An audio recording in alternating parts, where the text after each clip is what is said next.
Bonjour, donc moi c'est Ismail Amoumi, je suis consultant doctorant à KPMG au sein des équipes secteur public local et je travaille sur les questions d'innovation de territoire intelligent auprès des villes de toute taille et des collectivités territoriales.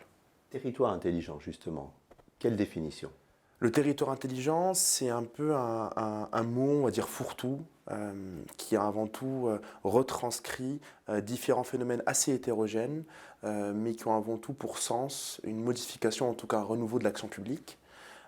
C'est un terme qui est né il y a, on va dire, une vingtaine d'années, suite justement à un mouvement d'exploitation, d'utilisation des objets connectés, des technologies numériques, mais également des différents réseaux, afin d'optimiser le territoire, les villes, la gestion urbaine. Un mouvement justement porté par différentes entreprises qui ont été, on va dire, à l'initiative de cette notion, dans le monde principalement anglophone, et qui a été progressivement exporté à l'international, et également, on va dire, importé en France, puis progressivement traduit. Et en France, en fait, justement, il a pour but de refléter plutôt, on va dire, l'évolution d'un paradigme, dans la mesure, en fait, où différents territoires s'en saisissent progressivement, avec chacun ses manières de faire, ses particularités, ses spécificités. Et ce qu'il signifie, c'est que c'est avant tout un questionnement au niveau des élus, au niveau des agents, au niveau des acteurs territoriaux, sur la manière de faire les politiques publiques et surtout sur la manière, on va dire, de les produire par rapport à de nombreux paramètres que sont justement ces questions de données, ces questions d'innovation, d'écosystèmes locaux innovants, mais également cette nouvelle manière de faire du sens, ou en tout cas d'agir au XXIe siècle par rapport à des paramètres que sont par exemple la transition numérique. Le premier axe, c'est l'axe, on va dire, qui va porter sur les stratégies de la donnée. C'est l'idée justement qu'un territoire aujourd'hui intelligent doit avant tout se fonder sur une connaissance objective des différents phénomènes, on va dire, qui le constituent. Et donc de fait, il y a avant tout un travail en premier lieu sur la collecte de données par rapport à différents paramètres, des paramètres humains, économiques, sociaux, d'infrastructure. Et donc la structuration, la remontée de ces données et derrière leur valorisation afin de justement pouvoir travailler sur leur exploitation, mais surtout sur leur usage pour les politiques publiques. Le deuxième paramètre, c'est l'emploi d'un nouvel panel, on va dire, d'outils qui sont, on va dire, concomitants à ces stratégies de la donnée et qui sont davantage centrés sur les objets connectés, sur les innovations, on va dire, qui portent sur les infrastructures techniques. Et donc ces outils sont justement employés de manière beaucoup plus démocratique, en tout cas de manière beaucoup plus généralisée, par les acteurs publics dans le cadre des marchés historiques sur le volet mobilité, énergie, éclairage public ou autre. Et donc de fait, c'est également un questionnement sur leur usage dans le cadre de politiques publiques et surtout sur la manière en fait dont ils peuvent servir différents usages, ou en tout cas différentes formes de politiques publiques au niveau territorial. Et le troisième point, on va dire, c'est plus un point de contexte, un élément d'ensemble, dans la mesure en fait où ces territoires s'ancrent dans une nouvelle transition, à la fois qui porte sur le numérique, mais également sur les questions d'innovation. Et donc, de fait, le territoire intelligent, c'est également de nouveaux écosystèmes qui se constituent au niveau local. C'est également de nouveaux réseaux au niveau national, départemental, régional. Et donc, de fait, c'est également une tendance de fond actuelle sur différents acteurs qui se repositionnent, qui en fait également redéfinissent leur légitimité, ou en tout cas leur mode de faire, et qui progressivement vont créer, on va dire, de nouveaux écosystèmes, vont créer de nouveaux axes de développement territorial, vont également créer de nouvelles synergies. Et donc le tout va un peu, on va dire, redispatcher les cartes au niveau des territoires, mais également créer de nouvelles dynamiques pour porter des politiques publiques qu'on appelle innovantes, mais qui de fait portent sur un certain nombre d'éléments assez classiques comme la mobilité, l'énergie ou autre. Un territoire d'intelligence, c'est en premier lieu une réflexion portée par les élus, les agents, mais également le territoire sur comment est-ce qu'on s'ancre dans les dynamiques d'innovation, mais également stratégie de la donnée.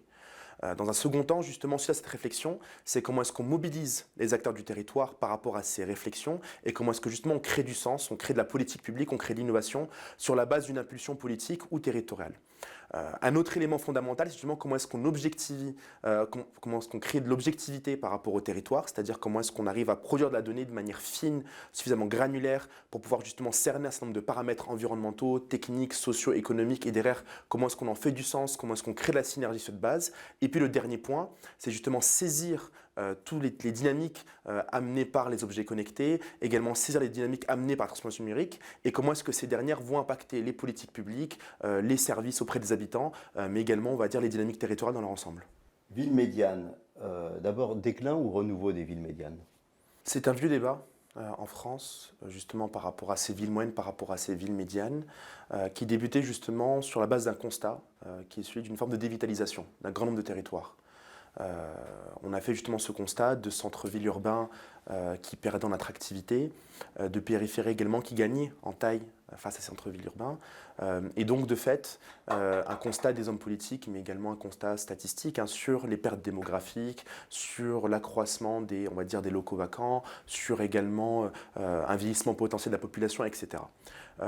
Aujourd'hui, c'est sûr que par rapport, on va dire, à ce constat global, on va dire d'une forme de dévitalisation d'un grand nombre de villes moyennes, ou en tout cas d'espaces structurés autour de villes moyennes, il y a eu justement cette volonté de créer du renouveau, de la redynamisation, et donc de fait, deux mouvements distincts, avec à la fois des élus locaux, des territoires qui se saisissent de leur potentiel, de leurs caractéristiques, de leurs atouts, pour justement les redynamiser, en jouant à la fois sur leur patrimoine, sur leurs activités économiques, également potentiellement sur leurs capacités culturelles ou autres, ou en créant de nouveaux écosystèmes au niveau local, ou bien également des dispositifs d'État, ou des dispositifs créés au niveau départemental ou régional qui viennent justement appuyer ces territoires pour leur permettre d'investir et justement d'initier de nouvelles dynamiques locales. Qu'est-ce qui caractérise une ville médiane? La ville médiane, c'était avant tout une définition statistique en premier lieu, qui essaie justement un peu de faire la part des choses entre les différents types de territoires français, avec, on va dire, pour point de départ, l'idée en fait que c'est un territoire compris entre 20 000 et 100 000 habitants. Mais au-delà de la définition statistique, il y a également ce point qui va porter sur sa distinction par rapport à d'autres dynamiques, on va dire territoriales, dont les dynamiques métropolitaines. Et souvent, ce qu'on observe au niveau des villes médianes, c'est qu'elles n'ont pas, on va dire, cette même capacité d'attractivité, en tout cas cette même force d'attraction que peut avoir une métropole, et que donc de fait, elles sont ancrées dans des territoires où il y a justement un effet d'interdépendance entre la ville-centre, sa périphérie et d'autres villes qui l'entourent. Et donc de fait, c'est des territoires qui fonctionnent davantage en réseau, et non pas selon un principe de centre attractif, mais qui joue justement sur un équilibre au niveau territorial avec justement ce jeu entre villes qui, on va dire, ont des logiques complémentaires par rapport à des spécificités, l'une industrielle, l'autre économique, l'autre culturelle, l'autre administrative, et par ailleurs également de très fortes relations avec leur périphérie, leur ruralité, et justement des notions d'équilibre dans les relations entre la ville-centre, la périphérie, la ruralité et d'autres territoires proches. La métropole, c'est un phénomène d'aimant et la ville médiane ne vit que dans l'équilibre avec les autres villes médianes qui l'entourent, qui sont en général à une soixantaine de kilomètres d'elle, et puis sa ruralité, c'est ça? D'un point de vue un peu caricatural, oui, en effet. Si on veut justement un peu schématiser les choses, les métropoles ont cette capacité d'attraction extrêmement puissante. Donc lorsqu'on voit les vecteurs à la fois de mobilité, de trajectoire résidentielle, mais également les vecteurs économiques de flux, on voit bien en fait qu'elles ont un très fort effet sur les territoires qui les environnent. Et donc de fait, beaucoup de villes, ou en tout cas beaucoup d'activités économiques, résidentielles, même administratives, en fait, qui finissent par être agrégées, en tout cas par être attirées par cette métropole. Les villes médianes, elles, en général, sont sur des territoires où l'équilibre est beaucoup plus important. Des territoires en fait où justement chacun va jouer un rôle par rapport à un périmètre, par rapport à une spécificité, et donc de fait des effets de réseau plus importants, et même justement des territoires qui se construisent par rapport à des réseaux, par rapport à un ensemble de compétences, et donc justement un effet beaucoup moindre, on va dire, de concentration, de condensation des capacités, des atouts, des aménités au sein d'un même ensemble. Qu'est-ce qui l'incarne, cette ville médiane? La ville médiane est incarnée par trois éléments. À la fois son territoire, dans la mesure où justement quand on fait référence à une ville médiane, souvent il y a également, on va dire, le territoire proche qui va jouer, c'est-à-dire la notion de est-ce qu'on est attaché à la Nièvre, est-ce qu'on est attaché aux Charentes-Maritimes, est-ce qu'on est rattaché à la Savoie. Donc souvent à dire le patrimoine culturel, le patrimoine historique du territoire va très fortement jouer sur l'identité locale. Le second point, c'est également, on va dire, l'attachement des habitants, ou en tout cas l'attachement du tissu local à leur spécificité, à leur propre histoire. On est souvent sur des territoires qui ont des histoires spécifiques par rapport à certains secteurs industriels ou certains secteurs économiques. Ici, la manufacture, ici le tissu, ici, on va dire, l'industrie de pointe, etc. Et puis un troisième point, c'est également l'ancrage territorial, on va dire, des élus politiques, dans la mesure où on est sur des territoires où justement, comme on dit, on a à portée de baffe, et donc de fait des élus qui sont beaucoup plus proches, en tout cas, qui sont dans des dynamiques politiques où la proximité avec l'habitant est permise par l'effet de taille, où également l'effet de réseau est beaucoup plus fort dans la mesure où justement les acteurs stratégiques, ou en tout cas le nombre d'acteurs est beaucoup moindre par rapport à des territoires beaucoup plus gros comme les métropoles, et de fait des élus qui parviennent à mieux s'ancrer, ou en tout cas être plus proches d'un plus grand, on va dire, nombre de réseaux, ou en tout cas d'être beaucoup plus visibles par rapport aux caractéristiques locales. Donc ce qui incarne la ville médiane, c'est son territoire, c'est son histoire, et puis c'est les gens. Tout à fait. Et c'est les gens, ça peut être aussi des personnages historiques d'ailleurs. Exactement. Okay. Donc ce qui m'amène à l'autre question, qui l'incarne? Le qui est un peu complexe, dans la mesure où s'il fallait trouver une seule figure, dire que la ville médiane est uniquement, on va dire, incarnée par son élu, ce serait potentiellement réducteur, dans la mesure où justement, comme je l'ai préalablement précisé, la ville médiane c'est également une histoire locale. Et qui dit histoire locale dit un ensemble d'acteurs qui viennent justement incarner un mouvement. Donc de fait, l'effet d'incarnation, c'est un effet d'incarnation collectif. On a à la fois l'effet des entrepreneurs locaux, l'effet des notables locaux, l'effet des structures locales qui ont une certaine antériorité, associations, réseaux d'entreprises, parcs industriels, etc. Et puis par ailleurs justement le politique qui vient, on va dire, créer du lien, qui vient justement incarner cette histoire et qui vient également, on va dire, refléter ses spécificités, mais également donner une vision, une orientation qui de fait est également en fait, le produit d'une agrégation de volonté, de spécificité. Comment on a fait évoluer cette ville médiane aujourd'hui en s'appuyant sur justement ce qui fait son incarnation, donc son territoire, son marketing territorial? Elle a pu avoir des événements comme, je sais pas, le Printemps de Bourges par exemple, Festival de la BD à Limoges, voilà des villes qui n'étaient pas connues avant et qui se sont fait connaître par des événements. Donc est-ce qu'on s'appuie sur le territoire, sur Beaune, par exemple, les hospices de Beaune et des ventes, bon, bah, ça c'est le territoire, c'est le terroir. Saint-Émilion, c'est le territoire. On a cité les événements. Est-ce qu'on s'appuie sur tout ça ou est-ce qu'on invente d'autres choses? Le mouvement est justement double. Le territoire, lorsqu'il se réinvente en quelque sorte, ou en tout cas lorsqu'il se cherche, lorsqu'il essaye justement de créer une nouvelle dynamique, il part de deux constats. Le premier, c'est qu'il y a un patrimoine à valoriser, à potentiellement développer et sur lequel justement c'est un actif qui peut prendre, on va dire, de nouveaux chemins ou qui peut être réinterprété, réincarné, redynamisé par les acteurs locaux. Ça peut être justement un patrimoine lié à l'agriculture, lié au terroir, lié aux activités économiques, des friches industrielles par exemple également, du foncier, donc différents éléments qui peuvent être réinvestis et qui peuvent justement être, on va dire, un appui, un premier pivot, un premier levier pour de nouvelles dynamiques territoriales. Le second point, c'est également créer des choses en quelque sorte sur la base de rien. C'est de se dire en fait que notre territoire a une histoire, notre territoire a des spécificités, mais par ailleurs on peut également investir de nouveaux enjeux, de nouveaux champs. Et donc là, c'est également le rôle des acteurs territoriaux, mais également des élus ou des écosystèmes innovants, de se dire en fait quelles sont nos spécificités, en tout cas de notre histoire, et qu'est-ce qu'on peut attirer, en tout cas créer de nouveau. Ça peut être des écosystèmes, on va dire, de start-up, ça peut être des entreprises qui investissent de nouveaux champs, ça peut être également une impulsion par rapport à un nouveau secteur qui peut être porteur, etc.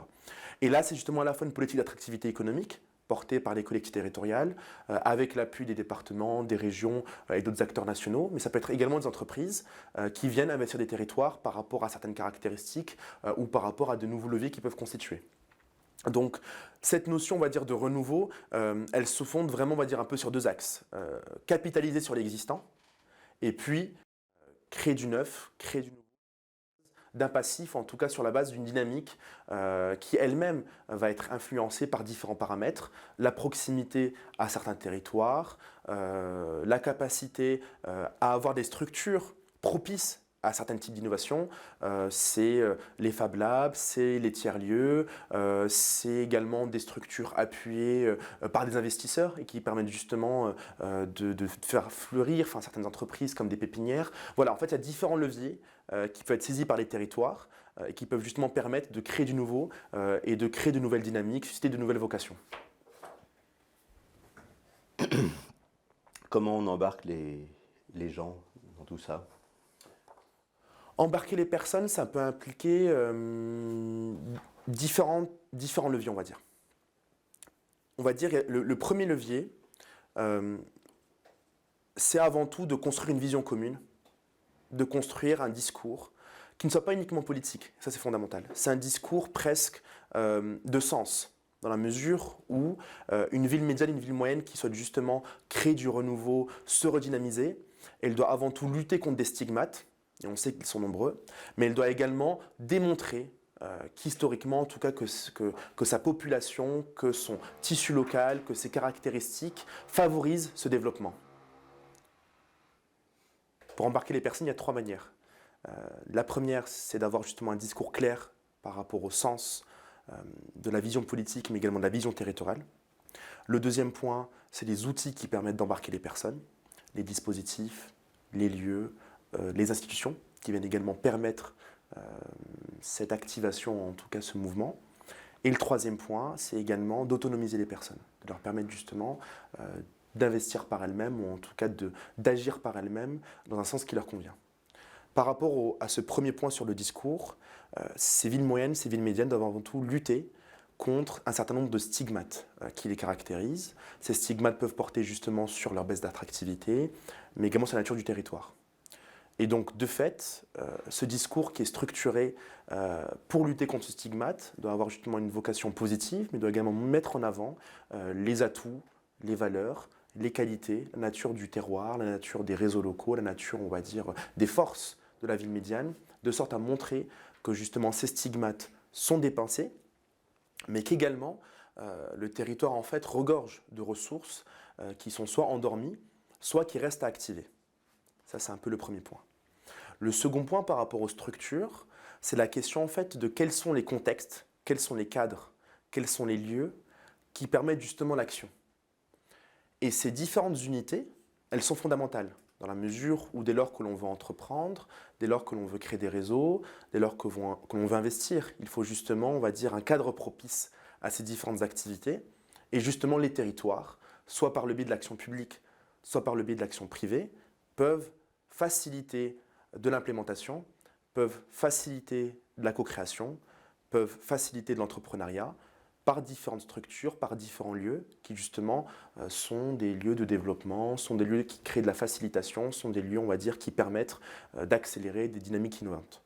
Et le troisième point, qui est la question de l'autonomisation, ce troisième point est également fondamental dans la mesure où créer du renouveau, casser les stigmates et également avoir un territoire autoportant, ça part également d'un principe, c'est que les acteurs par eux-mêmes suscitent de la création de valeur, créent des entreprises, créent des emplois, créent des structures locales, associatives, culturelles ou autres, et que de fait, le citoyen, les réseaux, les différents acteurs se ressaisissent de la dynamique territoriale.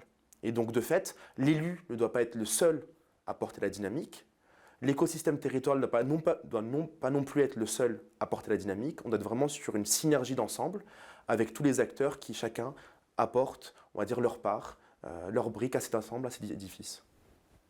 La fierté, c'est important. Est-ce qu'on pour redynamiser sa ville, est-ce qu'on doit être fier de sa ville? Comment on arrive à renouveler la fierté alors que quand on est une ville en déclin par exemple, comment les gens, comment on les embarque à nouveau et comment ils sont à nouveau fiers de leur ville? Et est-ce que ça a un impact à la fin sur le développement économique? Ce qui est certain, c'est que lorsqu'on parle aux habitants de territoires qui sont justement en déclin, il y a toujours un élément qui est marquant, c'est la dimension symbolique du déclin. C'est le fait que les habitants réalisent bien que leur territoire perd en attractivité, qu'il perd en qualité de vie, et que justement en fait, l'environnement, le contexte n'est pas forcément favorable au développement de leur propre trajectoire personnelle, mais également la trajectoire collective. Et que donc de fait, progressivement, et c'est ce que je disais préalablement, cette notion de stigmate, il y a, on va dire, un contexte, ou en tout cas un esprit qui ne facilite pas des dynamiques d'innovation ou autres. Et que justement les personnes qui vont se positionner pour recréer de la fierté au niveau local, pour recréer un désir d'entreprendre, un désir, on va dire, d'agir en faveur du territoire et de ses habitants, ces personnes en fait se fondent sur ce capital qu'est la fierté, ou en tout cas qui est la volonté d'apporter à son territoire, la volonté de lui redonner certaines couleurs, la volonté de lui redonner de la force.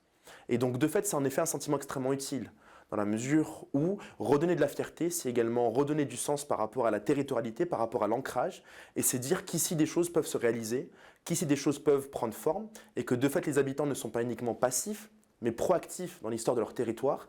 Et cette proactivité, c'est un élément qui est fondamental pour justement derrière susciter de l'autonomie et susciter de l'action, on va dire, collective ou personnelle. Qu'est-ce que c'est un territoire attractif? On parle toujours d'attractivité, mais c'est quoi l'attractivité? L'attractivité, c'est une notion multidimensionnelle. Elle peut avoir, on va dire, un pan économique, elle peut avoir un pan qui est plus tourné vers la qualité de vie, et elle peut avoir également un pan lié, on va dire, à son effet d'attractivité, dans le sens où à qu'est-ce qu'elle peut attirer, qu'est-ce qu'elle est en mesure d'attirer, à la fois comme compétences, comme personne et autres. Sur le volet économique, un territoire attractif, en général, c'est un territoire où les entreprises locales produisent de la richesse, où les entreprises locales sont en mesure de recruter, et où également on a de nouvelles installations, de nouvelles créations de PME, de TPE. Ça, on va dire, c'est un peu la définition de base de l'attractivité économique. Le deuxième point qui porte sur la qualité de vie, c'est un point qui gagne en importance dans les débats aujourd'hui, mais également, on va dire, dans la considération des habitants par rapport à où est-ce qu'ils s'installent et où est-ce qu'ils souhaitent vivre. Et c'est la question de l'accessibilité de zones où on peut justement avoir une certaine qualité de vie par rapport à l'environnement qui nous entoure, par rapport, on va dire, à la qualité de l'espace public, par également à la qualité des relations humaines, etc. En quelque sorte, c'est un peu le facteur culturel. C'est de se dire, en fait, j'aime vivre dans ce territoire pour telle raison, mais également pour ce qu'il peut m'offrir, mais également pour la qualité des espaces de travail, des forêts aux alentours, la proximité à la montagne, etc., à la côte, peu importe. Et ça, c'est fondamental également, dans la mesure où aujourd'hui, les personnes sont plus sensibles à ces facteurs environnementaux et ils jouent fortement sur l'attractivité des territoires. Et le troisième point, qui est justement cette capacité à capter des flux, c'est beaucoup plus structurel, c'est par exemple lié à l'installation d'une gare TGV. C'est par exemple lié également à la mise en place d'un espace de coworking. C'est également lié à la mise en place d'une ressource qui est unique à un territoire. Ça peut être un centre de sport, ça peut être un théâtre, ça peut être un tiers-lieu spécifique ou une organisation, une association, on va dire, qui a un effet, on va dire, sur le territoire qui l'englobe. Et donc, de fait, vu que c'est multidimensionnel, c'est souvent, on va dire, assez complexe à caractériser, mais il faut justement prendre en compte différents paramètres qui sont à la fois sociaux, économiques, environnementaux, qui sont également propres aux activités locales. Et il faut également avoir une approche comparative, dans la mesure où l'attractivité se définit tout le temps, on veut dire par rapport à un référentiel. On est attractif par rapport à quelque chose.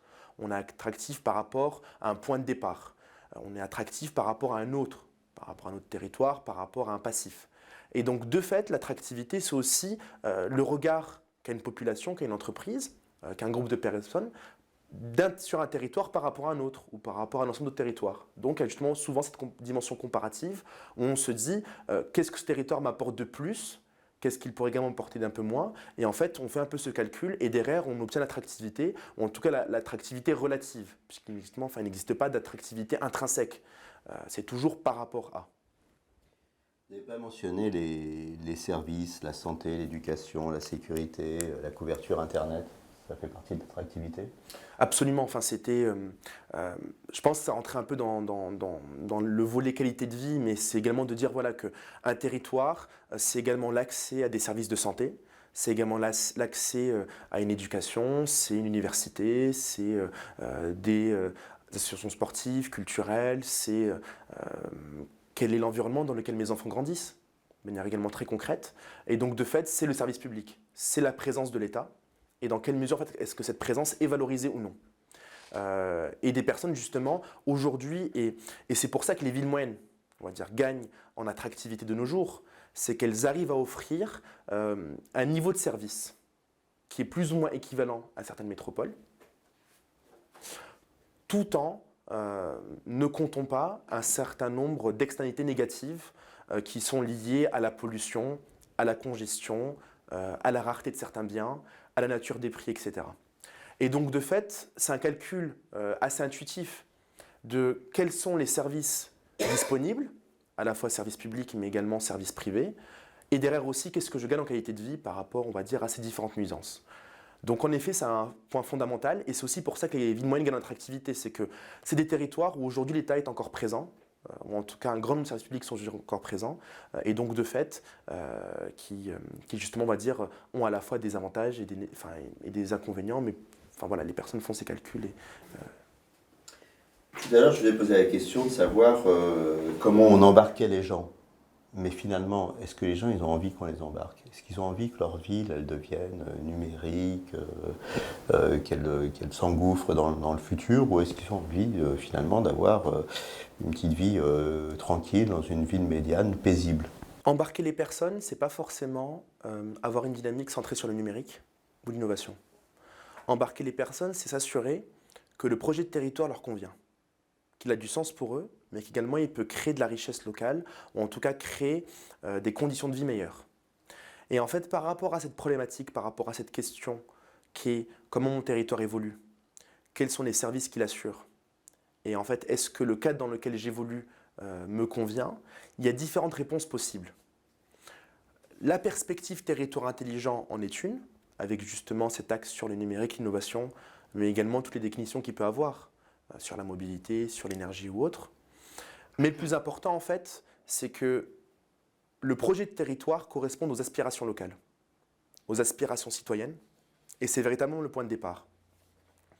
Donc dès lors que le projet de territoire est en quelque sorte la retranscription ou une réponse à un besoin, à des difficultés identifiées, observées, également à des défaillances peut être également observées, là on commence justement à créer les raisons de l'engagement. Et je pense que justement un point fondamental, c'est que les personnes s'engagent lorsque la réponse au problème leur semble pertinente, ou en tout cas lorsqu'elle reflète leurs aspirations. Et par rapport à les différentes réponses qu'on peut fournir, le territoire intelligent en est une, par rapport à des questions justement de numérique, d'innovation, mais également par rapport à des questions environnementales. Mais il y a d'autres manières justement de créer de l'engagement. Elles sont diverses et variées. Qu'est-ce qu'on attend d'une ville médiane aujourd'hui? J'habite une ville médiane, qu'est-ce que j'attends d'une ville médiane aujourd'hui? Une ville médiane aujourd'hui, c'est un territoire qui peut avoir un peu cette situation un peu ambivalente, où il a à la fois les avantages de la métropole, sans en avoir les inconvénients. Qu'est-ce que j'entends par là? C'est que ce qu'on attend d'une ville médiane, c'est d'avoir un certain niveau de service qui soit, on va dire, acceptable ou jugé acceptable par rapport à l'éducation, par rapport à la santé, par rapport à la culture, par rapport au sport, par rapport à d'autres éléments régaliens qui couvrent, on va dire, tout le champ de l'action publique locale de manière assez classique, le social, la petite enfance, etc. Mais c'est également un territoire dans lequel l'histoire, les caractéristiques patrimoniales, dans lequel également le terroir, dans lequel on va dire également les relations entre acteurs, entre individus, apportent une richesse réelle dans la vie quotidienne, ou en tout cas apportent également un lien avec le territoire beaucoup plus fort. Et c'est un peu cette articulation entre un niveau de service qui est jugé convenable, mais également d'autres richesses locales, diverses, mais également d'autres types de relations humaines et sociales qui font qu'on gagne en qualité de vie et qui font également qu'on se sent membre d'une histoire locale, ou en tout cas membre d'un territoire qui nous semble beaucoup plus agréable à vivre, mais également qui nous semble être un lieu propice à notre développement personnel. Qu'est-ce qui est indispensable au développement d'une ville médiane? Les éléments indispensables au développement d'une ville médiane sont assez nombreux, mais je pense qu'on peut en dénombrer trois. En premier lieu, c'est justement cette notion de service minimum. C'est quel est le seuil de service nécessaire pour les habitants en matière de mobilité, par exemple, en matière d'énergie, en matière de services publics, d'éducation, d'enfance, etc. C'est le premier pan. Le second pan, c'est justement cette dynamique, on va dire, d'engagement, d'attractivité, d'innovation. Dans quelle mesure est-ce que mon territoire est en mesure d'offrir de nouvelles choses, d'avoir une dynamique qui permet justement aux personnes d'être constamment en mouvement, en tout cas, de voir que leur territoire bouge, que leur territoire parvient à attirer, parvient à créer de la richesse, parvient à créer de la richesse culturelle, éducative, environnementale, parvient justement à être un facteur positif pour, on va dire, son ensemble. Et le troisième point qui est en quelque sorte indispensable à une ville médiane, c'est justement sa relation avec sa périphérie, avec sa ruralité, et également avec les autres villes du territoire, ou en tout cas avec son écosystème territorial, dans la mesure où elle ne se fait pas uniquement par rapport à sa ville-centre, elle se fait également par rapport à tous les acteurs qui l'englobent. Et cette recherche d'équilibre, en quelque sorte, entre la ville-centre, mais également sa périphérie, sa ruralité, les autres territoires, et c'est cet équilibre qui, in fine, va définir les tendances locales, mais également comment est-ce que les éléments vont se développer. Et en termes d'infrastructure, qu'est-ce qui est indispensable au développement d'une ville médiane aujourd'hui? Avant, on disait la route, après on a dit le train, ou précédemment même c'était les voies fluviales, hein, la communication autour de... ça tournait autour du transport. Aujourd'hui, c'est quoi? C'est la 5G, la 6G, la 12G. C'est quoi en termes d'infrastructure? Qu'est-ce qui est indispensable au développement d'une ville médiane? Aujourd'hui, on voit bien lorsqu'on échange avec les habitants, il y a toujours ce débat autour du déficit de certains services. C'est par exemple la petite enfance, l'éducation, les crèches, les écoles, les lycées, les collèges ou autres. La santé également, la disponibilité de médecins traitants, etc., qui est assez régulier. On est sur des villes où la démographie fait qu'on a à la fois une population vieillissante, mais également de plus en plus de familles qui s'installent, donc des besoins spécifiques. De fait, les infrastructures, on va dire, nécessaires à son développement, c'est des infrastructures classiques que doit compter tout territoire. C'est justement l'accès à des services nombreux que sont le social, la culture, l'éducation, la santé. Et c'est d'assurer que justement ces services puissent être en quantité et en qualité suffisante pour les habitants. Et c'est vraiment le point de départ, avant de parler de numérique et d'autres. Ensuite, bien évidemment, il y a ce principe de service universel qui est en train de se développer par rapport au numérique, par rapport au très haut débit. Et c'est un point également fondamental, dans la mesure où aujourd'hui tous les territoires, toutes les villes médianes ont bien conscience que s'ancrer dans la mondialisation, s'ancrer dans la transformation numérique, s'ancrer dans le développement des innovations, c'est également avoir à sa disposition le minimum des capacités technologiques. C'est, comme vous l'avez indiqué, par exemple, le très haut débit, c'est avoir une couverture territoriale suffisante et c'est également faire en sorte que les entreprises au niveau local puissent avoir le même niveau de service qu'une entreprise dans un autre territoire comme une métropole. Donc il y a à la fois le service public basique, mais également tous les éléments qui vont plus porter sur le numérique et l'innovation. Les pôles d'attractivité, on vient de parler des entreprises, c'est indispensable de créer des pôles d'attractivité. On en parle beaucoup aujourd'hui. Est-ce que c'est le seul salut pour les villes médianes? Pôle d'attractivité, pôle de compétences, enfin, créer des écosystèmes qui font qu'à un moment, les industries de tel domaine se reconnaissent dans telle ville ou dans telle région. Ils disent, il faut que ce soit là qu'on s'implante. Avant, en fait, ça se faisait par l'accessibilité aux matières premières, tout bêtement. On était à côté du bois, à côté de l'ardoise, à côté de l'argile, à côté... Bon. Aujourd'hui, comment on recrée ces pôles et est-ce que c'est indispensable de les recréer? Ce qui est certain, c'est que l'effet de concentration a toujours été un effet bénéfique pour les dynamiques économiques territoriales et locales. Dans la mesure où un pôle de compétitivité, ou en tout cas un pôle d'attractivité, un pôle économique, ce que cela signifie, c'est avant tout différentes entreprises, de services différents, de secteurs différents, qui viennent au niveau d'un même point et qui peuvent à la fois se développer par rapport, on va dire, à leur secteur, à leur activité économique, mais qui peuvent également créer du lien et créer des synergies.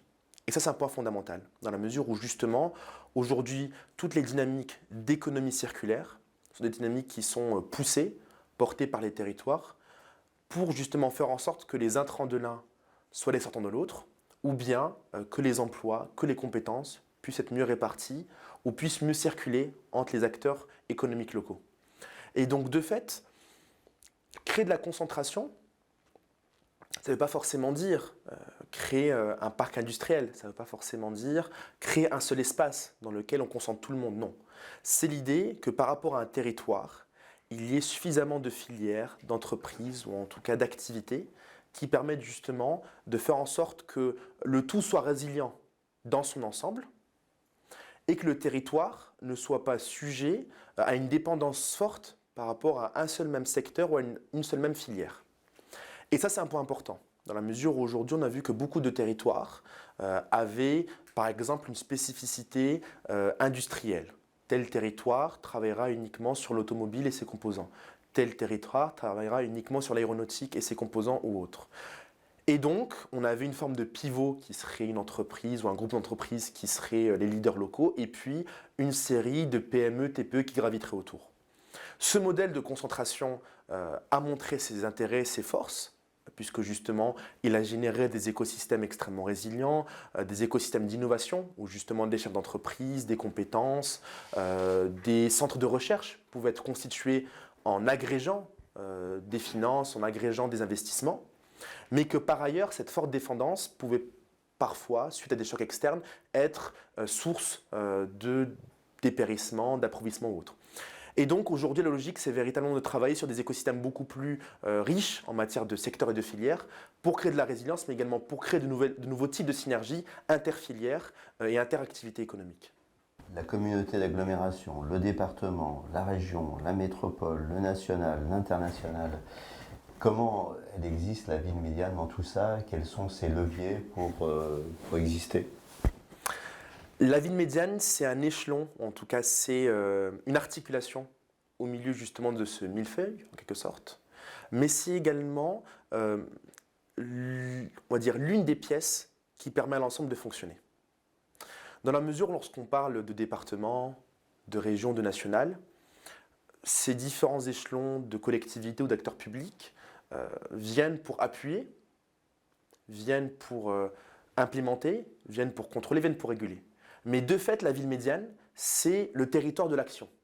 De fait, la ville médiane, c'est le territoire de la matérialité. C'est là où les choses prennent forme, c'est ici où les entreprises s'ancrent, c'est là où les habitants s'identifient.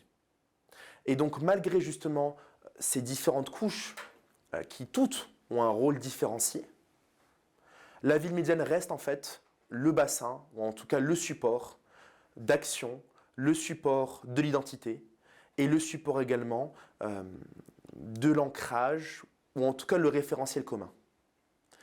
Donc en effet, on verra que des politiques publiques vont être appuyées par le niveau national, ça peut être l'ANRU ou autre. On verra également que des dispositifs sociaux seront appuyés par les départements, que des logiques de mobilité seront également structurées par les régions, par exemple sur les questions ferroviaires. Mais in fine, le territoire par rapport auquel en fait, on s'identifie, le territoire de référence, reste la ville médiane. Et en fait, c'est par ce levier qu'elle existe dans cet ensemble extrêmement complexe, et c'est par ce moyen que justement elle peut agir. Quels sont ces leviers d'action justement? Ces leviers d'action, en fait, c'est ses compétences en premier lieu. C'est sa capacité à favoriser l'ancrage d'acteurs, sa capacité également à orienter les forces vives du territoire, sa capacité à investir la question des services publics, justement à raffermir la question de la santé, de l'éducation ou autre, sa capacité à créer des conditions propices au développement de la culture, des arts, de l'économie, mais également de dynamiques territoriales et environnementales. In fine, la ville médiane dispose de compétences qui lui sont propres en tant que commune, en tant que communauté d'agglomération ou communauté de communes, et ces compétences en fait, sont autant de leviers qui lui permettent d'agir sur son territoire, mais également d'attirer des subventions, des fonds d'investissement ou autres, mais également de peser par rapport, on va dire, à des dynamiques territoriales. Aujourd'hui, lorsqu'une ville médiane agit, elle agit soit par rapport à ses fonds propres, soit également via des dispositifs publics, nationaux, européens. Et donc en fait, elle joue sur ces différents leviers pour exister et pour justement implémenter des politiques publiques ou implémenter des initiatives locales. Et quid du marketing territorial alors? Comment elle se fait connaître, la ville médiane, au niveau international justement? Comment elle se fait repérer? Comment on sait qu'il faut aller à Dijon plutôt qu'à, je sais pas moi, à Provins? Le marketing territorial, c'est fondé un peu sur trois leviers. Le premier, c'est justement, enfin, tout bêtement, la communication qui est faite sur le territoire. Suite à la crise sanitaire, on a bien vu différentes villes moyennes, villes médianes qui communiquaient par rapport à la qualité de vie, par rapport à leurs spécificités, également par rapport à leurs avantages pour leurs habitants. Le deuxième point, c'est également dès lors qu'un territoire devient dynamique, devient attractif, dès lors qu'un territoire attire de nouvelles énergies, de nouvelles forces, forcément il y a un effet un peu boule de neige. C'est tout bête, mais c'est le bouche à oreille, c'est également l'identité qui se transforme, cette notion de fierté qui devient également un atout, et donc également le fait qu'il rayonne davantage par rapport à son territoire proche, par rapport au département, également par rapport aux communes alentours. Et puis le troisième point, c'est également la capacité vocale à la fois de l'élu, mais également des acteurs locaux, et comment est-ce qu'ils en parlent, comment est-ce que justement ils promeuvent leur capacité, leur spécificité, et justement quel est le discours qu'ils portent. Le marketing territorial, parfois il a été lu de manière un peu péjorative. C'est de dire on vend un territoire, on fait croire qu'il a des atouts, des capacités, etc. Or non, en effet, lorsqu'on voit une politique publique, lorsqu'on voit une dynamique, on retranscrit une réalité locale, on retranscrit une impulsion, et c'est réellement son but, c'est de montrer en fait quelles sont les forces, les atouts, et derrière en fait comment est-ce que ces forces et atouts sont, on va dire, des outils, des moyens, ou en tout cas sont des éléments différenciants par rapport à d'autres territoires. Elles existent, les villes médianes, au niveau international? On a l'exemple de Nevers, qui est un exemple de comment est-ce qu'une ville médiane existe. C'est une ville médiane qui a investi la question de l'innovation entre villes médianes et qui a justement créé un réseau de villes médianes autour de cette thématique qu'est l'innovation pour les villes médianes et par les villes médianes. Et en fait, Nevers montre bien que ce type de territoire peut exister en agissant, mais également en innovant, ne serait-ce que par rapport à des logiques de réseau ou par rapport à des logiques de mise en réseau. Et donc, cette existence, elle peut être suscitée par des dynamiques nouvelles, comme le Civim via Nevers, mais également, on va dire, par rapport à un patrimoine, ou en tout cas par rapport à des caractéristiques qui sont connues de tous. Lorsque l'on parle de Vichy, tout le monde, bien sûr, connaît un peu les termes, en tout cas, voilà. Pour Pétain, pour son histoire, etc. Mais également pour les pastilles, pour ses terres, voilà, pour la flotte, pour l'eau. Lorsqu'on parle de La Rochelle, c'est également un territoire qui est très connu par rapport à certains types de tourisme, le tourisme balnéaire, tout le tourisme portuaire, voilà, la qualité de la ville, etc. Enfin, c'est des territoires qui, de fait, ont pour certains une histoire, un passif qui font qu'ils ont un certain rayonnement international, et d'autres qui vont également le construire par différents biais. Nevers est un exemple. Comment on se projette quand on est habitant d'une ville médiane? On sait très bien que les gens ont besoin de se projeter dans le futur. Et on le voit bien en ce moment avec la crise de confiance dans la politique, dans la peur de l'avenir, tout ça. Comment on se projette quand on est habitant d'une ville médiane? La perception de la projection a dû évoluer durant les récentes années, et notamment suite à la crise sanitaire. Mais c'est également, on va dire, un phénomène de reflux plus global, plus généralisé. Dans la mesure où il y a eu justement ce discours sur la qualité du territoire, ce discours sur la qualité, en tout cas, de certaines tailles optimales, ce qu'on appelle justement le territoire à taille humaine. Et donc, de fait, aujourd'hui, un certain nombre de villes médianes jouent sur cet élément, sur le fait en fait qu'on peut se projeter dedans, parce que justement, elles assurent une certaine qualité de vie et un espace propice au développement personnel, au développement collectif. Mais ce qui est fondamental, en fait, c'est que lorsqu'on parle de villes médianes, de villes moyennes, il ne faut pas toutes les mettre dans un même sac. Et ça, c'est un point fondamental lorsqu'on parle de projection. Aujourd'hui, il existe différents types de villes médianes et de villes moyennes. Celles qui sont justement aujourd'hui dans des dynamiques, on va dire, de redynamisation, mais celles qui restent en déclin. Et ça, c'est un point important, c'est de se dire en fait que il y a les territoires qui stagnent, ceux qui évoluent, ceux qui périclitent malheureusement. Et donc, de fait, la perception du territoire va varier en fonction, on va dire, un peu de cette réalité objective, et la projection va également varier. Lorsqu'on parle à différents habitants, les mandats ont un réel effet sur la perception du territoire, dans la mesure où lorsqu'un élu est proactif pour redonner de la qualité de vie, pour créer de la dynamique locale, pour justement inverser le cours de l'histoire, les habitants le sentent. Et les habitants justement sentent que le territoire perd de cette morosité et gagne en tout cas en force, ou en tout cas prend un nouveau chemin. C'est compliqué parce que quand un territoire était fortement positionné sur une production, prenons par exemple le Nord et le charbon et puis l'acier, et puis d'un coup tout ferme, on met combien? On met 50 ans à se reconstruire, avec des bons élus en plus. Tout à fait. On met 50 ans à se reconstruire, et ça s'observe en fait de manière, enfin dans la vie quotidienne, c'est des poches de pauvreté extrêmement fortes. Le Nord, enfin, on peut faire référence au Nord-Pas-de-Calais ou autre. On peut également faire référence à des entreprises qui ont dû fermer, etc. Donc on a une réalité sociale et économique qui est là. Mais en parallèle, c'est également qu'est-ce qui se crée à côté, ou en tout cas qu'est-ce qui se fait à côté pour, comme je l'avais indiqué, inverser la courbe.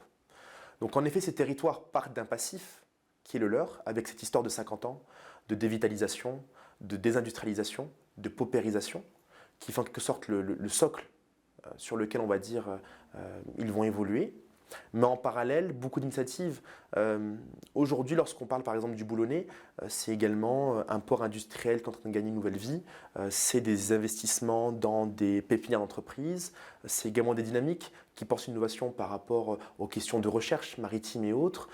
Des territoires qui, en quelque sorte, essayent de créer de nouvelles voies, de créer des nouvelles formes d'attractivité et qui justement créent d'inverser l'histoire. C'est pour ça en fait que, en effet, il y a ces stigmates, il y a ce passé qui pèse, mais en parallèle, ces élus qui depuis 50 ans luttent contre ces dynamiques, tentent de créer de nouvelles forces locales, à la fois économiques, culturelles, citoyennes.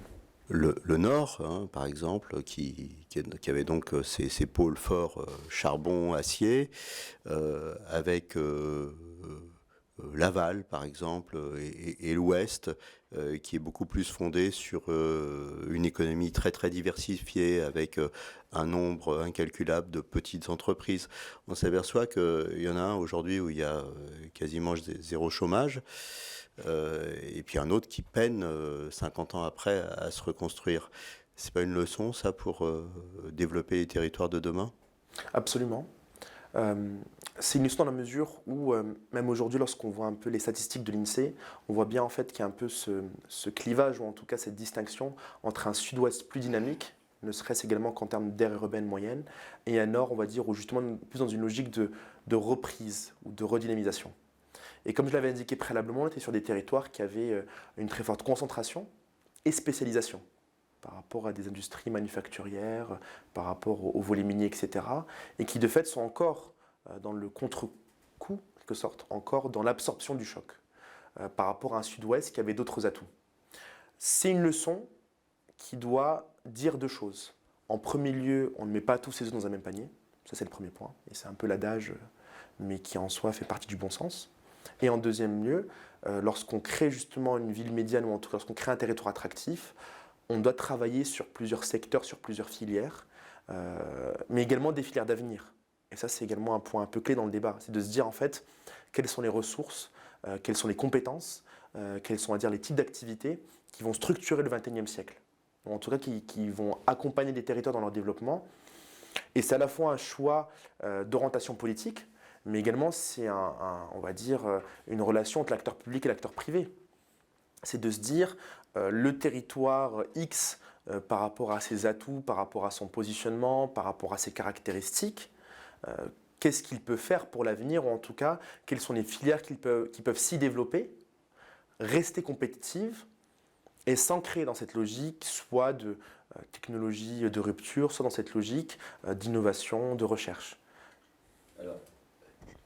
Sans parler des activités qui vont structurer le siècle, parce qu'on ne les connaît pas, quelles sont les activités qui vont structurer au moins les 20 ans à venir? Aujourd'hui, on observe un très fort investissement sur trois points. La question, on va dire, de l'IoT, donc des objets connectés, mais c'est extrêmement large. En fait, c'est tous les différents éléments qui vont entrer à la fois dans l'industrie, dans les réseaux, dans l'infrastructure, dans le bâtiment, mais qui vont justement permettre d'apporter une couche sensible, une couche de captation de données, mais également une couche de levier à travers lequel on peut activer différents éléments techniques concrets. Le deuxième point, ce sera un peu tout le volet intelligence artificielle et un peu, on va dire, algorithmie, ou en tout cas voilà, tout le volet un peu numérique et quels sont ses composants. Et le troisième élément, ce sera également un peu toute la recherche appliquée à des domaines extrêmement spécifiques, typiquement l'agriculture, le maritime, le portuaire, les énergies, etc. Donc on aura vraiment une logique de spécialisation par rapport à la mutation de filières historiques sur par exemple le train hydrogène, etc., etc. Donc on a les objets connectés, l'IA, et puis comment est-ce que différentes filières historiques sont en train de se repositionner par rapport à des technologies de rupture et comment est-ce que elles se réinventent. Vous avez parlé d'économie circulaire. Ça, c'est le mot sympa, mais on pourrait dire économie interdépendante aussi, hein, en circulaire. Donc ça veut dire que quand il y a un des maillons de la chaîne qui se casse la figure, parce qu'il y a une rupture technologique, parce que, il peut se passer plein de choses, c'est toute l'économie circulaire qui en pâtit. Est-ce que c'est la bonne solution, l'économie circulaire? L'économie circulaire part d'un constat. C'est que les entreprises ne se connaissaient pas au niveau territorial et que les entreprises n'échangeaient pas suffisamment. C'était le point de départ. Et de se dire qu'au niveau d'un même territoire, on peut avoir des entreprises qui produisent une ressource, mais qui la vendent à 200 km au lieu de la vendre à leurs voisins. Des entreprises, des acteurs du territoire qui n'avaient pas forcément conscience, connaissance de l'ensemble des ressources au niveau local et qui de fait ne créaient pas de coopération, de collaboration au niveau local. Donc, le point de départ de l'économie circulaire, c'est avant tout de révéler ce qui est produit, ce qui est exploité, les déchets, en tout cas les entrants, les sortants. Et derrière, comment est-ce qu'on peut les revaloriser, en tout cas comment est-ce qu'on peut les insérer dans de nouvelles logiques locales de revalorisation. Et in fine, ça peut créer des interdépendances, en effet, comme ce qu'on peut voir justement au niveau de pôles spécialisés. Mais aujourd'hui, vu que c'est une dynamique qui est encore assez balbutiement, in fine, parce que si on observe des parcs industriels, si on observe des territoires, aujourd'hui, il n'y a pas de modèle, ou en tout cas aujourd'hui, il n'y a pas de territoire qui parvient à atteindre la perfection par rapport à la définition initiale du projet de l'économie circulaire. Donc c'est pour ça en fait, que c'est plus une impulsion à ce stade de l'économie circulaire, qui vise justement à créer du lien entre les activités économiques et à s'assurer en fait que des ressources soient partagées, mutualisées, pour créer plus de liens, pour créer justement de la résilience, mais aussi pour créer des relations économiques plus fortes, ou en tout cas des logiques de partage, et donc des bénéfices communs. Au Civim, on a entendu parler, et c'est dans la lignée de l'économie circulaire, du métabolisme de la ville. Alors qu'est-ce qu'il y a derrière cette notion? Qu'est-ce qu'on peut creuser derrière cette notion? On entend bien sûr les implications environnementales, mais pas que. Alors c'est quoi le métabolisme de la ville et du territoire? Il y a une très vieille métaphore qui est celle du lien entre ville et biologie et corps humain. L'idée selon laquelle en fait, la ville est en quelque sorte un organisme vivant avec différentes unités, différents organes qui sont tous liés et qui appartiennent à un même ensemble. Les unités de production, les unités de consommation, les unités de loisirs, etc. Et que de fait, c'est un ensemble qui doit fonctionner de manière harmonieuse, et également avec un peu ce parallélisme biologique. Et donc, de fait, lorsqu'on parle de métabolisme urbain, l'idée principale, c'est de dire en fait qu'un territoire est à concevoir comme un ensemble qui doit fonctionner de manière harmonieuse et qui est composé de différents éléments qui interagissent, qui sont amenés à interagir et qui sont amenés à fonctionner ensemble, de sorte à produire justement une dynamique. Et ce métabolisme, in fine, il se construit progressivement, dans la mesure où ça ne va pas de soi, où un territoire où on retrouve chaque ressource, chaque fonction, chaque élément, chaque organe, c'est pas toujours systématique. Aujourd'hui, on a des territoires où un service manque. On a un territoire où deux organes sont mal connectés, pour suivre un peu la métaphore. Donc de fait, l'idée du métabolisme, c'est de dire voilà, qu'on est sur un ensemble sensible, un ensemble dans lequel tout interagit, et un ensemble dans lequel en fait, chaque organe, chaque élément a une fonction, et justement, il faut concevoir ces éléments dans les liens entre eux. Alors justement, l'harmonie, c'est pas ça la vraie attractivité de la ville médiane? Tout à fait. En fait, la question de l'harmonie est fondamentale, dans la mesure en fait, où aujourd'hui, l'harmonie a une définition plurielle.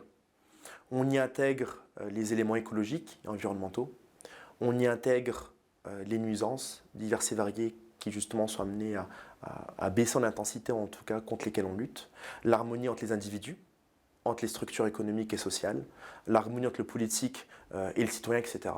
Et en fait, un territoire, in fine, qui gagne en qualité de vie, c'est un territoire qui gagne en harmonie. C'est presque, on va dire, mécanique.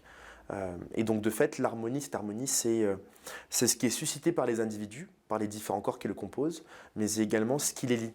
Et cette volonté d'harmonie, c'est, on va dire, un point clé dans également ce que vendent les villes médianes, les villes moyennes. Les villes médianes et les villes moyennes vendent de l'harmonie, ou en tout cas souhaitent en vendre, et disent en tout cas que le territoire, ou en tout cas que ses caractéristiques sont bien plus harmonieuses. Vous dites ville médiane, ville moyenne. À plusieurs reprises, vous l'avez dit. Alors, il y a une différence entre les deux? Disons que l'expression ville moyenne était avant tout une expression administrative. Comme je l'avais indiqué, faisait référence à un découpage de la France, etc. L'expression ville médiane déjà a tendance à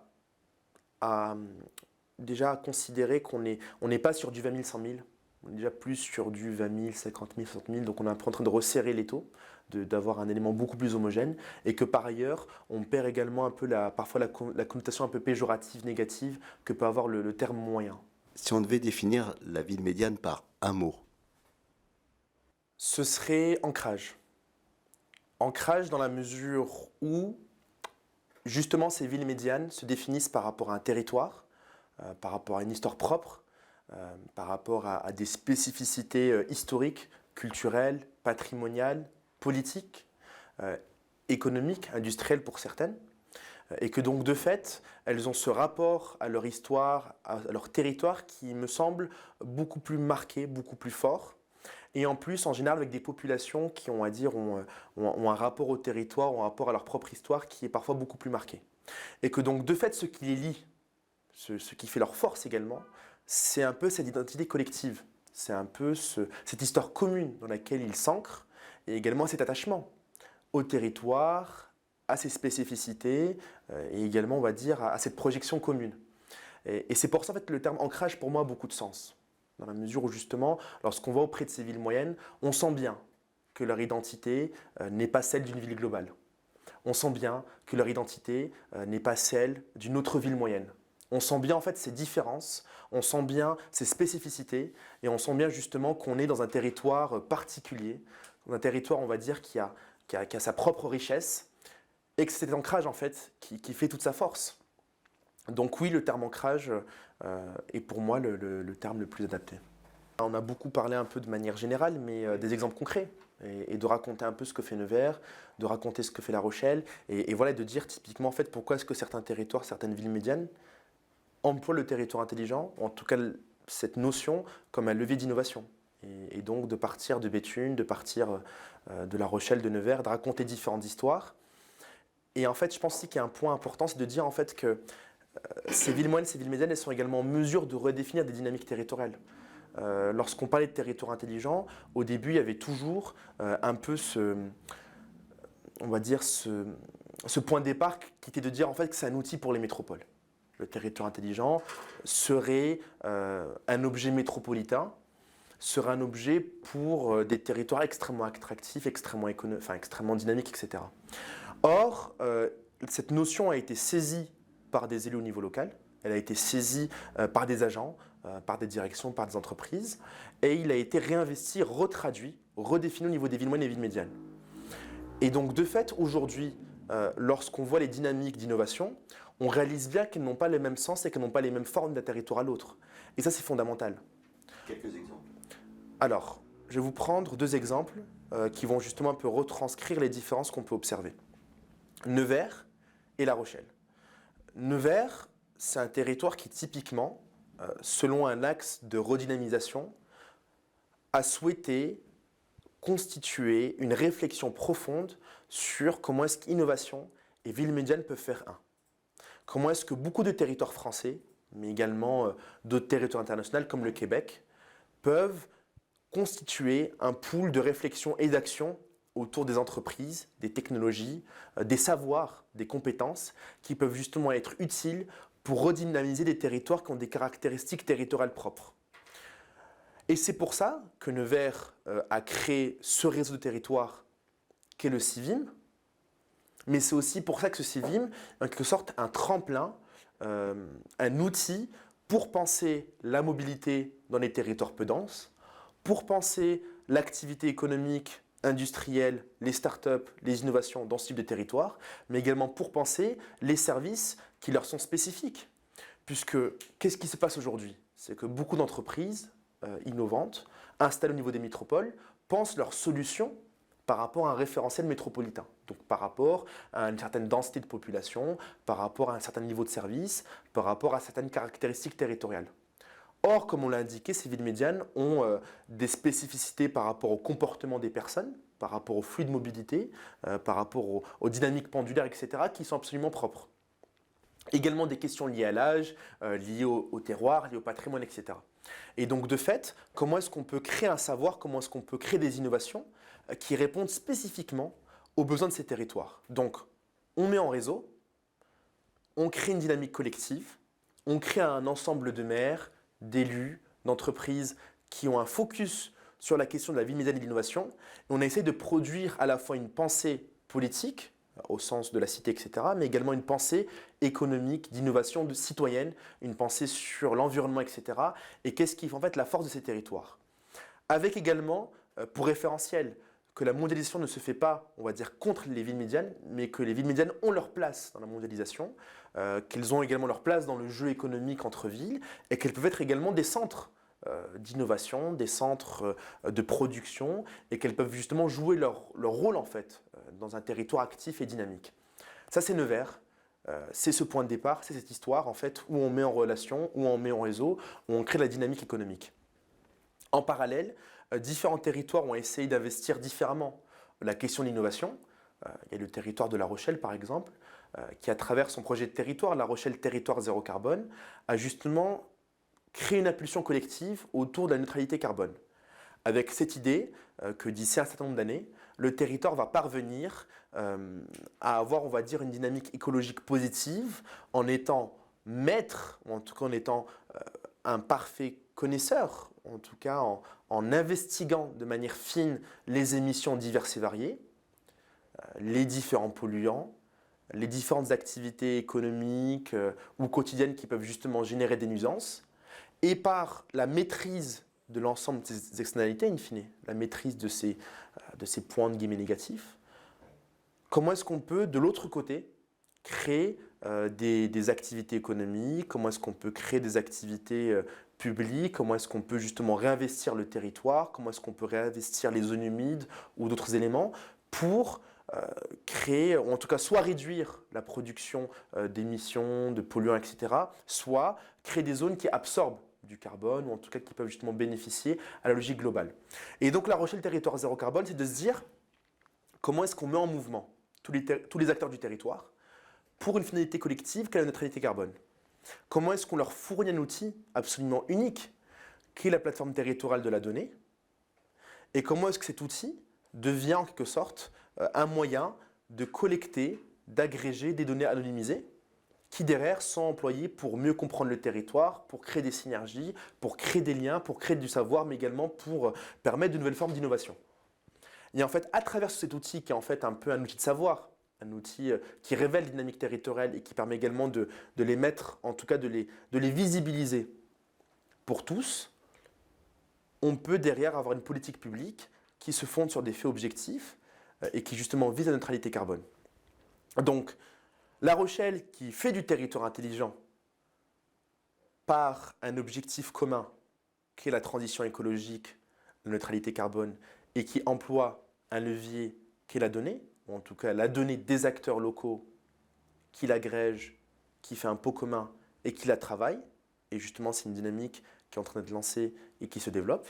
Et par ailleurs, Nevers qui crée justement ce mouvement d'innovation spécifique aux villes médianes. Donc on a un peu ces deux logiques qui montrent justement comment est-ce que les villes médianes sont également capables de redéfinir des dynamiques. Et c'est fondamental. Aujourd'hui, lorsqu'on parlait il y a encore 10, 15, 20 ans du territoire intelligent, il avait une définition très technocentrée. Et même lorsque les métropoles s'en sont saisies, on a conservé une définition très technique du territoire intelligent avec avant tout un investissement sur l'infrastructure, sur l'optimisation, sur les gains de productivité, sur la réduction des coûts. Or, vu que les villes moyennes avaient d'autres atouts, ou en tout cas avaient une autre manière de le percevoir, ou en tout cas souhaitaient le définir de manière différente, elles sont justement positionnées par rapport à des sujets divergents, ou en tout cas spécifiques, que sont pour La Rochelle la donnée, pour Nevers l'innovation pour les villes médianes. Donc on a cette capacité de redéfinir, de créer un nouveau sens et justement en fait de se porter comme acteur innovant au sens même de la politique publique, en tout cas de quelle est la définition de politique publique ou de comment est-ce qu'on agit et comment est-ce qu'on agit de manière différenciée. Qu'est-ce qui crée de la dynamique à Lens finalement? Ça va être le Louvre qui va relancer la ville, ça va être les acteurs économiques, c'est un tout. C'est le stade qui remplit plus la ville finalement. C'est quoi?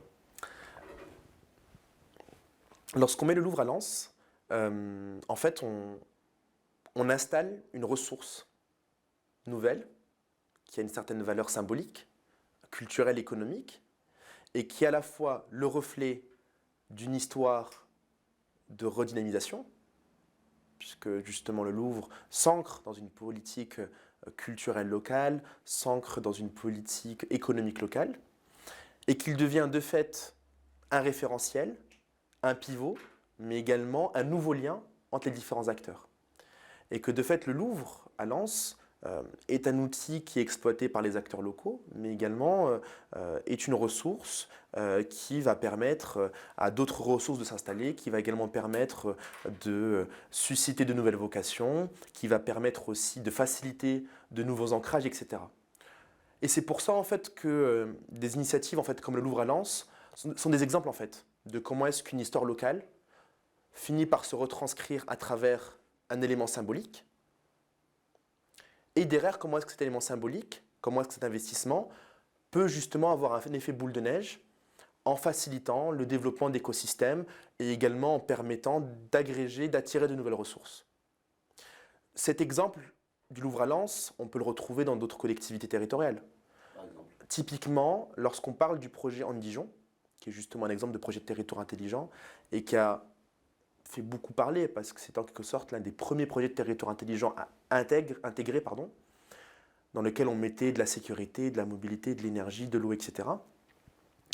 Ce projet d'Anne-Dijon, lorsqu'on observe un peu la trajectoire politique du Dijonais, trajectoire également en termes d'infrastructure, on voit bien en fait qu'il y a une politique environnementale qui le précède, avec des élus qui ont travaillé la question de l'eau, qui ont travaillé la question de l'éclairage public, qui ont travaillé la question de la mobilité, qui ont mis en place un tram avant, qui ont essayé justement de créer du dynamisme par rapport au patrimoine agricole, etc., etc., qui savaient qu'ils avaient une ressource fondamentale et même une ressource riche qui est l'eau au niveau du territoire, etc. Et que donc de fait, Anne-Dijon, c'est un peu également la retranscription d'une histoire locale de 20 ans, et c'est un peu un projet qui donne du sens, en tout cas qui donne une nouvelle impulsion à une dynamique territoriale et qui lui donne également un nouveau sens. Donc on a souvent, pour ces villes médianes, ces villes moyennes, des histoires de transformation progressive qui par la suite sont incarnées par un projet type, ou en tout cas par un projet qui fait figure de référentiel. Et ce projet, en fait, n'est que la face visible d'un travail de fond de plusieurs années, mais également un peu un tremplin pour de nouvelles activités, de nouvelles ressources, de nouveaux écosystèmes.